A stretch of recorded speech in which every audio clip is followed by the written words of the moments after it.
Colegio Santa María, los maristas, cuya familia recurrió a la justicia por la decisión de la maestra de hacerla repetir cuarto año de escuela. El fallo, que fue difundido por Telemundo, señala que el déficit atencional y cierto grado de dificultad motriz no puede ser utilizado para impedir el avance de la educación escolar. Agrega que con la repetición se vulneraban los derechos de la escolar y que era una invitación poco elegante a que la cambiaran del colegio. El hecho preocupa a las autoridades de la educación y a los colegios privados que temen una judicialización de la educación, perdón, no salía. Es un precedente, claro. Claro, esto, exacto, marca un precedente, es inédito en nuestro país. Vamos a hablar de este tema con Irupé Busetti, directora del Consejo de Educación Inicial y Primaria, quien ya tenemos aquí. Irupé, buenos días, ¿cómo estás? Bienvenida, Irupé, ¿cómo Gracias. Muy bien. Bueno, estábamos hablando de cómo cayó esto en las autoridades de la educación, algo que la justicia en realidad nunca se había metido, por lo menos nunca le habían llevado un caso. No, nunca habían llevado un caso y yo creo que lo vamos a conversar, que hay situaciones que son importantes, que del 2008 para acá venimos trabajando con el Instituto de Derechos Humanos, que muchas veces mediante una situación conflictiva de esta índole, habla con las autoridades del Consejo de Educación Inicial y Primaria y luego se hacen instancias. O sea que ha habido reclamos de padres. Ha habido reclamos de esta índole y de otras. Y que el Instituto de Derechos Humanos, cuando estaba el contador Faropa, actualmente con Mariana Blengio, con Faropa, con Mota, nos presentan la inquietud. Tenemos reuniones en el Consejo con delegados de ellos, gente técnicos, ¿no? Claro. Y con el colegio, si es un colegio, con los docentes, con los padres, y se llegan a acuerdos. Que a mí me parece que es interesante porque es un instituto para proteger todo tipo... Porque hay una suerte de mediación ahí, mediación sobre criterios técnicos. Exacto, y esa parte del Poder Judicial, si no me equivoco, es Poder Legislativo, depende del Instituto del Poder Legislativo, porque está integrado por multipartidario, y hemos tenido, digamos, muchas instancias. Esto sorprende. Claro, es más, no hay un protocolo, dijiste en el país, creo, no hay nada que prevea qué acciones tomar ante una situación de esta. No, ante esta situación nosotros lo que tenemos ahora es nuestra jurídica trabajando para ver si, bueno, si es necesario y si nos recibe la Suprema Corte de Justicia como Consejo de Educación. ¿Ustedes han hablado con el juez, por ejemplo? No, esto fue todo entre viernes y sábado. Claro, se conoció el sábado de mañana. Bueno, por eso mismo, digamos, nosotros cuando nos piden la sentencia, en este momento lo único que tenemos, este hecho, lo tenemos en nuestra jurídica. Pero no estamos interiorizados.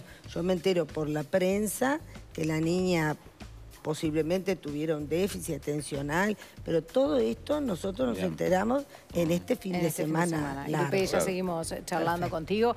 Fueron varios los abogados constitucionalistas que dijeron que la justicia actúa si hay discriminación, si hay violación a los derechos humanos. En este caso, creen que es difícil juzgar el rendimiento académico de un alumno.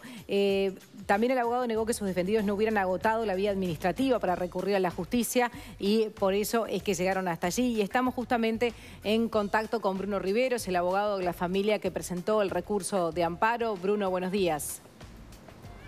Hola, buenos días. Buen día, Bruno. Bruno, para que la gente entienda, ¿cuál es el recorrido que hicieron de forma administrativa y por qué la decisión de llegar a la justicia? Bueno, naturalmente que la decisión de llegar a la justicia siempre es el último recurso y es una vez agotados los pasos previos que entendimos que se debían dar. Lo previo fue una reunión con las autoridades del colegio que decidieron mantener la decisión y una entrevista con autoridades de primaria también que dijeron que por la etapa del año ya no se podía rever esa decisión. Con esa respuesta, los plazos que teníamos eran muy acotados. La acción de amparo debe presentarse dentro de los 30 días desde que se conoce lo que es la vulneración de un derecho y no teníamos otro camino que recorrer más que ese.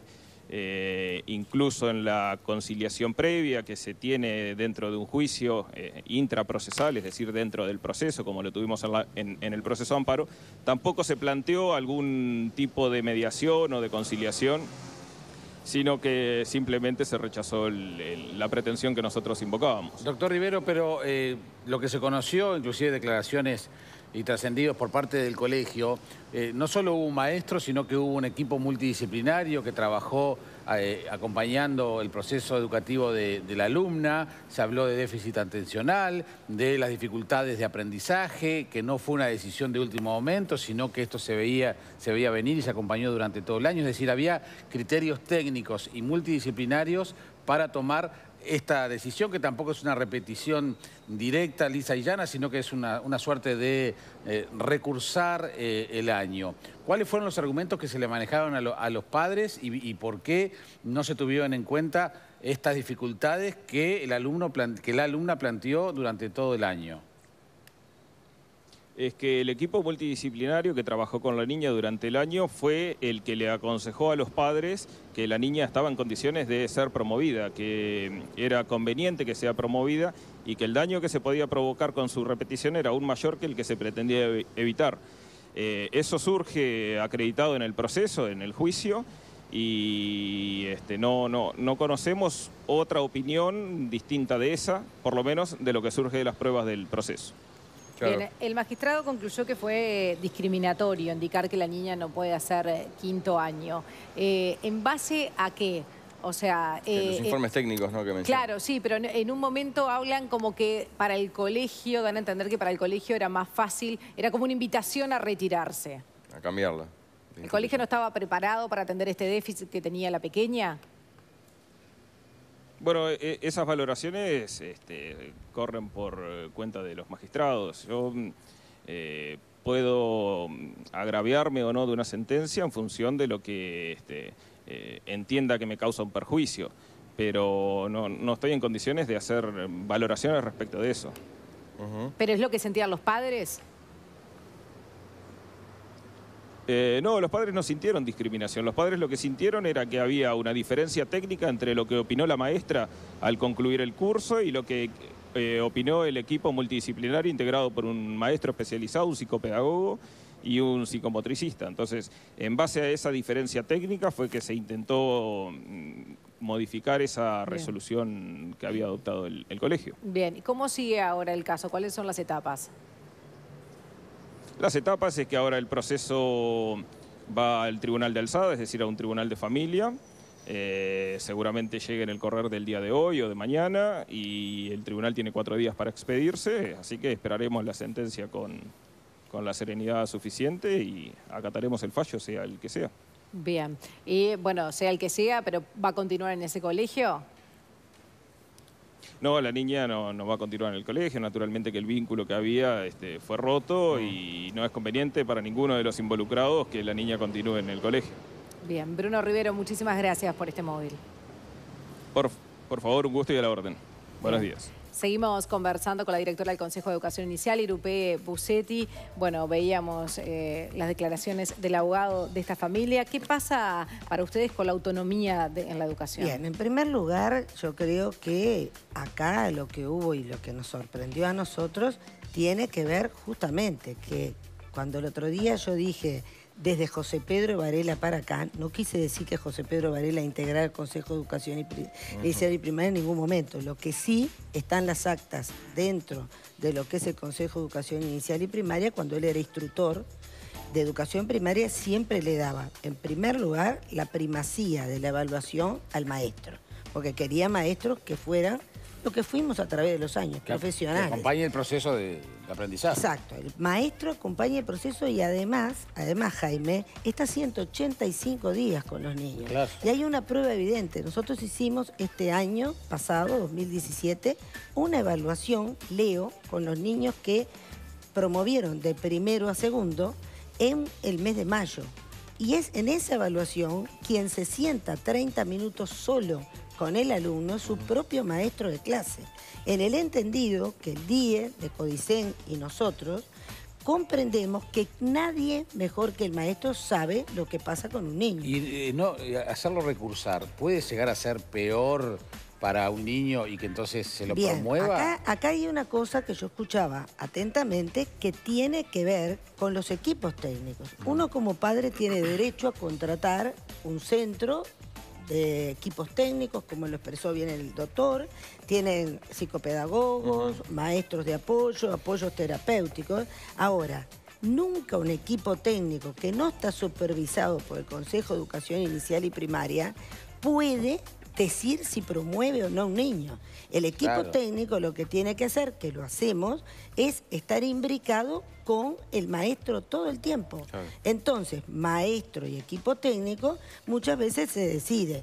Para esta niña, que a mí no me parece correcto, que estemos, hay un recurso, los abogados lo saben mejor que yo, de habeas data, yo no sé ni el nombre de la niña, pero no es conveniente que ande por la vida diciendo tiene un déficit atencional, tiene...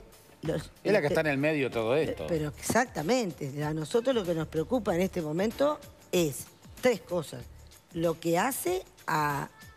la omisión del Consejo de Educación Inicial y Primaria, lo que hace, por supuesto, en primer lugar, a la niña y lo que hace el colectivo de maestros. Yo diría, cuando nosotros nos rompemos las vestiduras, cuando un padre golpea a un maestro, que es algo que los jueces toman cartas, han llegado a detener madres, etc. ¿Esto no es tan ofensivo o casi más que lo que pasó? Porque miremos las cosas en su justa medida. Que te den un cachetazo está muy mal, pero que vengan y te digan no tenés autoridad profesional para promover o para que un niño recurse... Alguien que no la tiene, que técnicamente no la tiene, pues será muy buen juez. Yo creo que tenemos que mirar las cosas con una visión más amplia. A mí me choca mucho cuando siento y dice, bueno... Le pegaron a un docente y esto me choca mucho más. Mucho más. Irupe, en este caso, bueno, estamos hablando de un colegio privado, ¿no? Pero las autoridades educativas pueden tomar algún tipo de acción cuando se habla de carencia. El fallo dice no se puede someter a un niño a una frustración tan grande como es la repetición, cuando la verdadera carencia es de la institución. Bien. Como para poder atenderla adecuadamente. Es muy buena la pregunta, porque el Consejo de Educación Inicial y Primaria, y todos los padres lo tienen que saber, supervisa lo público y lo privado. Para el Consejo de Educación Inicial y Primaria no hay diferencia entre lo público y lo privado. Hay inspectores que van a lo privado, hay una inspección, hay una dirección. Hay una inspección de todo el país de privado. Por eso, todo lo que pasa en un colegio privado, el Consejo de Educación Inicial y Primaria se hace cargo. En el segundo punto, los papás, si no estaban de acuerdo con el colegio privado, es una empresa que el padre elige.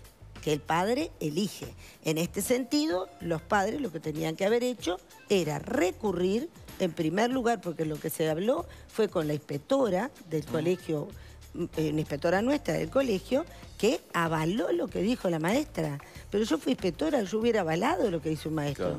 Hasta tanto en el país no lleguemos a la conclusión de que la repetición no es buena, o por lo menos como pensamos nosotros, que tiene que ser por ciclos, que tiene que ir hasta tercero, y esto lo expliqué ya largamente, tiene que ir a sexto. Entonces, hasta tanto no esté eso, lo que existe en el país es que el maestro tiene la autonomía absoluta y hay una resolución del 14 de noviembre de 2017, que si la leen, en el punto primero del resuelve del Consejo dice, será el maestro quien tiene la autoridad para promover o excepcionalmente hacer recursar a un niño. Ahora, Irupe, en este caso el diagnóstico dice que la niña tiene dificultades de índole psicomotriz, además de un diagnóstico de déficit atencional. ¿Todos los centros y todas las maestras están preparadas para esta situación? No, nosotros en ese sentido, en lo que hace a lo público estrictamente, venimos trabajando hace 3 años con la Remandela, que son escuelas comunes que están incluyendo alumnos con dificultades. ¿Cómo los incluyen? Con una supervisión estricta de la educación especial, nacional de especial de primaria, y que los incluyen con apoyos terapéuticos, maestros de apoyo y maestros itinerantes, que es el maestro, por ejemplo, un especialista en esto, en déficit atencional, que trabaja con el niño 3 veces por la semana. Bien. O sea que eso pasa en el ámbito público. En el ámbito público, pero los colegios privados en general tienen equipos técnicos. Pues nosotros tenemos, en este caso tenía una maestra. Nosotros tenemos un equipo de escuelas disfrutables con psicólogos y trabajadores sociales. Los colegios tienen. Acá hubo un problema que hay que ser claro. Hay un mal vínculo que uno lo que pide continuamente es que los padres que los padres y la escuela, sea colegio, sea escuela pública, no pueden trabajar separados. Claro, si no están involucrados. Y si no están involucrados, y si sucede un hecho de esto, mi pregunta es, ahora esto sigue a nivel jurídico. Si a nivel jurídico y sin presionar a nadie decide que esto no estuvo bien, tenemos una niña de carne y hueso en el medio. Claro. Yo la mandé a otro colegio, la puse en 5º. Ahora deciden los jueces o los tribunales, los ministros, la mandamos de nuevo a 4º. ¿Y el niño? Yo creo que esto se arregla de otra manera, se conversa de otra manera.